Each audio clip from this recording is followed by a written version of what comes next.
Everybody already knows that I love talking about cars, especially the big three Germans, Audi, Beamer, and Benz. But today, I'm going to be doing something a little bit different and talking about anime. Now behind me is one of my favorites growing up, Yu-Gi-Oh! Now I'm not going to explain how Yu-Gi-Oh! Works and the whole premise of the game, the anime, whatever, but I will be talking about the three Egyptian god cards. Now these three are the strongest monsters in Yu-Gi-Oh! Now with that being said, I'm obviously going to compare the three Egyptian god cards to the three big Germans that I mentioned earlier in this video. Our starting us off at number one is Obelisk the Tormentor. Now this guy is probably the best bang for your buck Egyptian god card. He has 4,000 attack and 4,000 defense off rip. He does have some special effects that don't really matter if you're just looking to dominate off sheer presence alone. Comparing that to one of the big three Germans, I'm gonna give it to BMW. Beamers obviously have that road presence. They're always just such good bang for your buck cars. Just works perfectly and seamlessly with Obelisk. Next up, we got Slifer the Sky Dragon. Now this guy, basically all his attack and defense is dependent upon how many cards you have in your hand. For every single card, you get 1,000 attack and 1,000 defense. Now Slifer, in my opinion, directly correlates with Audi. Just having an Audi isn't enough these days. It all depends on how much you mod and tune that card. So it's all dependent on what you do to it. Just how Slifer depends on the number of cards in your hand,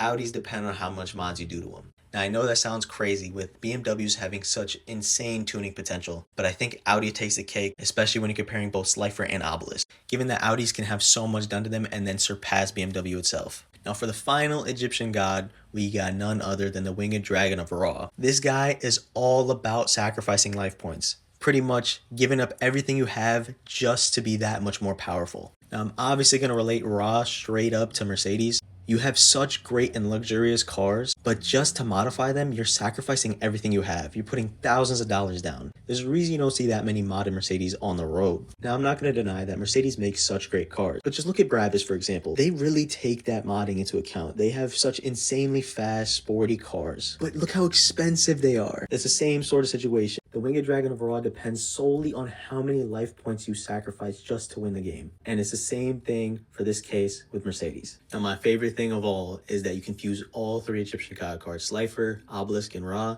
and get the Creator of Light, which automatically wins you the duel. Now, if you somehow got all three Germans, man, you really just winning in life. And just to give you guys a quick recap, Obelisk goes hand in hand with BMW, best bang for your buck. Slifer goes hand in hand with Audi, most potential out of all three. And finally, Ra and Mercedes go hand in hand, given how much you have to sacrifice. I know this was a little out of the ordinary, but I do hope you guys enjoyed, so let me know if you like more videos like this down in the comments.